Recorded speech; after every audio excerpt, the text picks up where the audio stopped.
معزز خواتین و حضرات، السلام علیکم، آداب عرض۔ معزز خواتین و حضرات، آج میں آپ کے سامنے انتہائی اہم نکات پیش کروں گا۔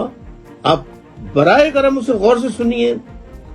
دیکھیے، آج ملک کی جو صورتحال ہے موجودہ، جو شوریدہ انتہائی پریکیریس سچویشن ہے، یعنی اس کا اندازہ شاید اتنا نہ لگا سکتے ہوں جتنا غور و فکر کرنے والے لگا رہے ہیں کہ پاکستان کی موجودہ صورتحال کتنی خراب ہے۔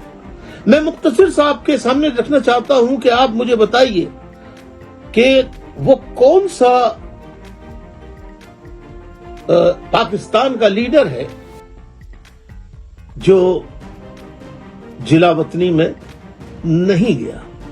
بے نظیر بھٹو صاحبہ محترمہ وہ بھی گئیں، آصف زرداری بھی گئے، نواز شریف متعدد بار گئے، بے نظیر بھٹو صاحبہ اور آصف علی زرداری صاحب متعدد مرتبہ گئے۔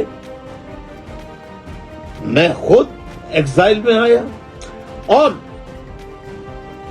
اگر کوئی نہیں آیا، ایمانداری کی بات یہ ہے، وہ ہے نام صرف تحریک انصاف کے چیئرمین سربراہ عمران خان صاحب کا۔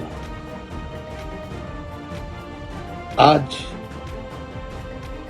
وہ جیل میں ہے، جبکہ جس دن 9 مئی کا واقعہ ہوا وہ تو کسٹڈی میں تھے، پولیس کی کسٹڈی میں تھے۔ تو ان پر جو الزامات لگا کر بند کیا گیا، وہ آپ سب بہتر طور پر جانتے ہیں۔ مجھ پر بہت اعتراضات اٹھائے جاتے ہیں کہ آپ پاکستان کیوں نہیں آ جاتے۔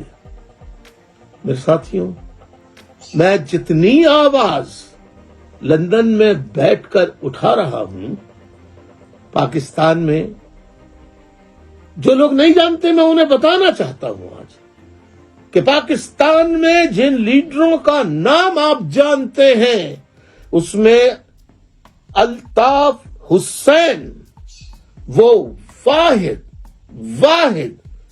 واحد لیڈر ہے پورے ملک میں جسے سب سے پہلے مارشل لا کے دور میں ضیاء الحق کی فوجی عدالت سمری ملٹری کورٹ سے 9 مہینے اور 5 کوڑے کی سزا ہوئی۔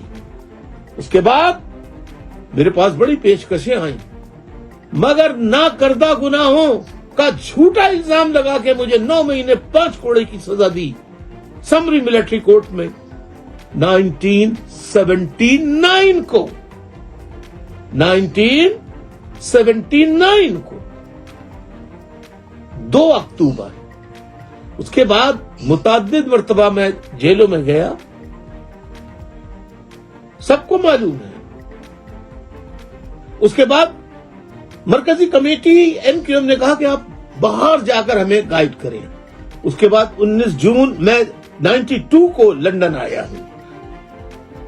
میں عمران خان کی طرف سے بھی فکر مند ہوں کہ اللہ ان کو حفظ و امان میں رکھے۔